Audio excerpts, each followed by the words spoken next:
Yeah, I'm slipping behind this mask real quick. Stories, as you can see, I wanted the floor to match the floor up there.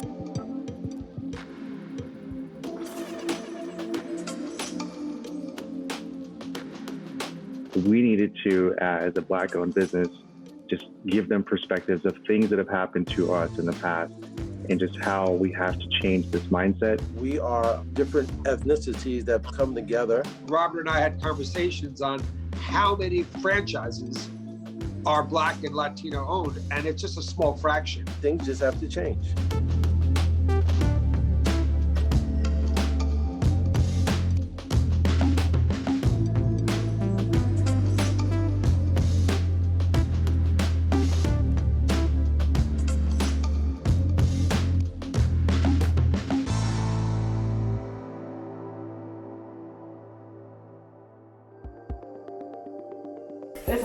It's a lot of boxes, a lot of cardboard. So if we could figure out a way to make this all like environmentally friendly, and, not so much trash, it would be great.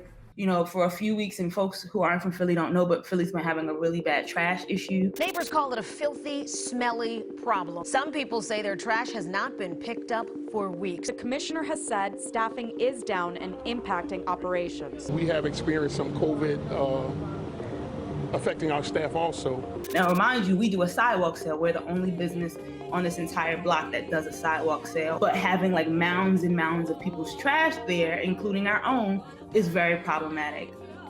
On Thursdays, there is an extreme amount of trash, in addition to my neighbors doing an extreme amount of construction. So today, my neighbors come over and talk to my very young children about the fact that the trash is over the line. But here's how we're gonna handle that.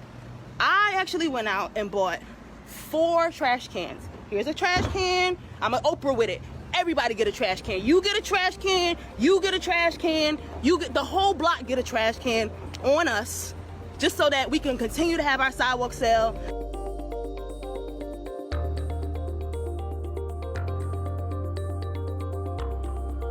Even when we reopen, I will continue to do sidewalk sales because it's been so beneficial to our business. Just having books outside that people have access to at any point. They don't, if people are wary of coming in for any reason, it's so easy. So it's been our way to navigate the restrictions that we have, but also keep our store alive. The Dublin shop, the business plan I wrote, it was more like Amazon. You would get a really basic BS locker. You could order it from your phone, but when you picked it up, there'd be staff there guiding you, but you're actually just going to a locker. Now they have UV lights. Every time they're used, they get sprayed with UV light. All the hot food is like a bright LED red, and it's 100 degrees. And then the other lockers are like a bright blue, and they're 35, 36 degrees, carrying all your ice creams and your beverages. It's incredible. This version of my vision, I never would have dreamed that it would look like this. And it's so right with the times. Now I'm off to do my 30-block walk to Brooklyn Dumpling Shop, which is on the Lower East Side.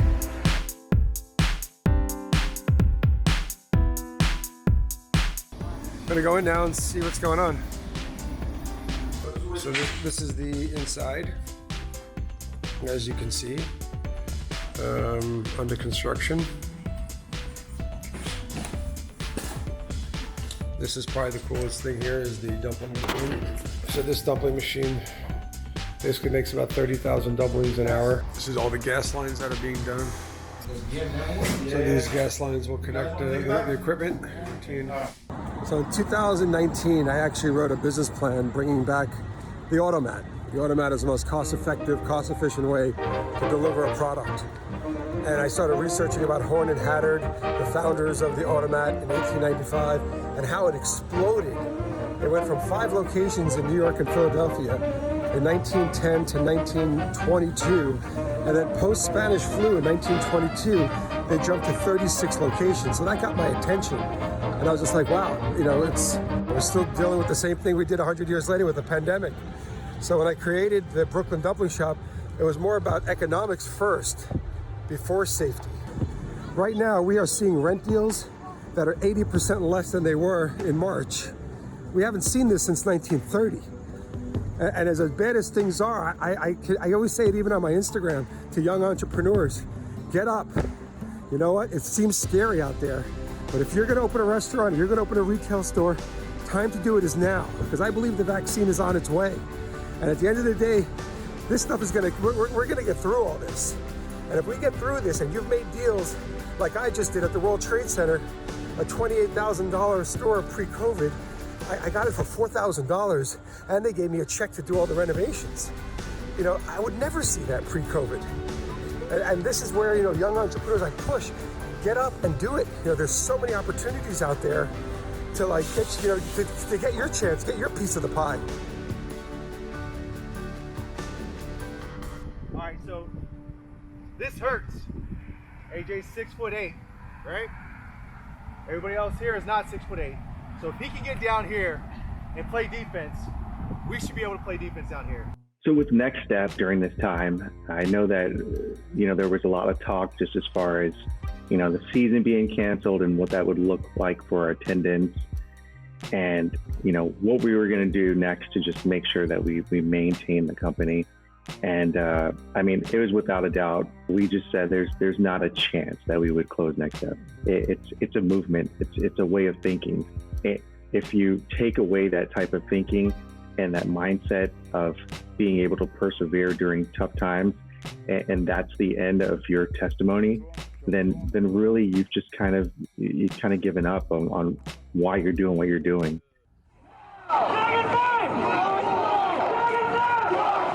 12 days after they learned his name and how he died under the knee of an officer now charged with murder, a new demand. I have an obligation to this community because this community has done so much for me, but I also have an obligation to the police department as well.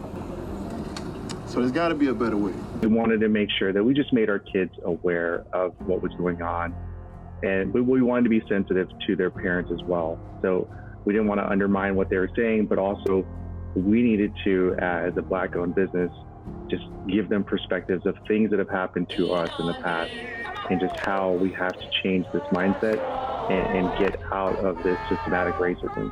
It's not like racism all of a sudden just came up. It's just finally getting recorded. So that we can have two stories. As you can see, I wanted the floor to match the floor upstairs. Because of COVID and because we were able to apply for grants to help us to be socially distant, what we did was we applied for a grant and used those resources to expand so that now we can have social distance in this location because it's small. We have a 500 square foot bookshop, right? So social distancing meant that we probably would only be able to have 1 or 2 customers at a time ever at the bookshop. And that's just not, you know, sustainable. And then Black Lives Matter Philly sent us a check for $5,000. So that's on its way. And, you know, that'll help, you know, continue the mission, right? It'll help us to continue to do the work. At first, when things first closed down and folks told me to apply for things and, you know, it was like we were ineligible. We were too new. We didn't have enough employees. We didn't have, you know, we had no tax returns. Rejections were getting to be a bit much, but we did apply for 2 grants that we got both of those. So that was a huge lifeline. I was like, I am not keeping this brick and mortar. It doesn't make sense. Like I'm paying rent on a building, you know, on a space that I can't even use. You know, I was, you know, really sad. And those grants, yeah, they came at pivotal points and they've been, you know, super helpful because like, how would we have gotten the basement done so that we can actually do social distancing? How would we have been able to do any of that without the support? Writing grants wasn't really what I signed up to do and is not something that I fully love. I'm in school, I'm a parent, I'm a business owner, I'm involved in the community. But understand that at least, you know, I try to set a goal of at least applying for 2 a month so that I'm still at least trying. Robert and I had conversations on how many franchises are Black and Latino owned, and it's just a small fraction. And stuff like that needs to change.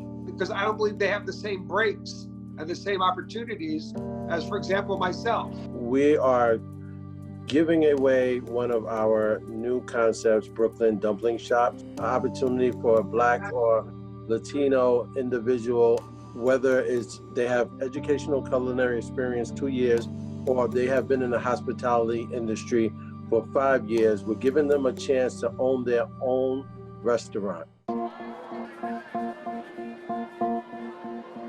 Just seeing all of the events that occurred over the last few months, it's impacted us all.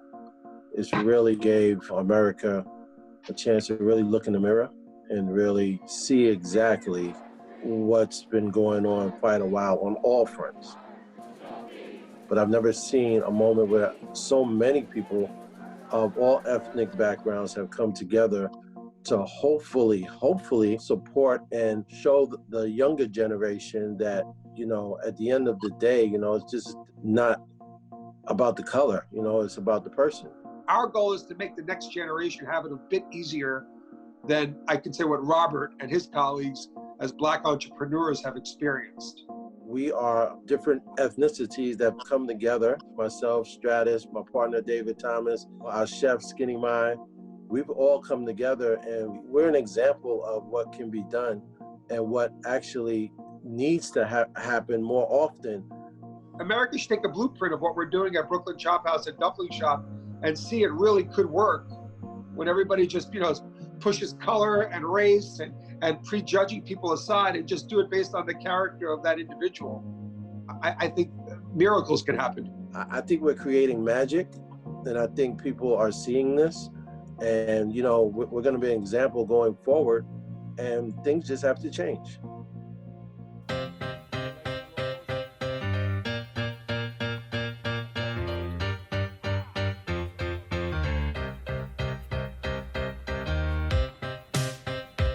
So we started the business in 2013, unofficially. It was first word of mouth. And then it became one of those, well, there's a lot of basketball programs out there. Why would we ever want to be a part of yours? And some of the stories that you're going to hear are some of those life stories of student athletes that have dealt with some pretty serious life circumstances, and in helping them overcome them. As we know, these have been challenging times in America with the COVID. Most kids are in isolation. They aren't able to play with their friends, and they aren't able to do the things that they would usually do. A disturbing report from the Centers for Disease Control and Prevention. We've had a crisis well before the pandemic. Now we have a whole new layer. The CDC study yesterday was a kick in the gut. When you start to think of a group of young folks, 18 to 24, 25% of them have thought about death by suicide. Students dealing with depression, dealing with suicidal thoughts, dealing with just the underdog theory. I'm just always the underdog. And we've developed this program, this Journey Journal program, because we believe that it's important for kids to express what they feel. We believe that it's important for them we believe that there's a power in writing.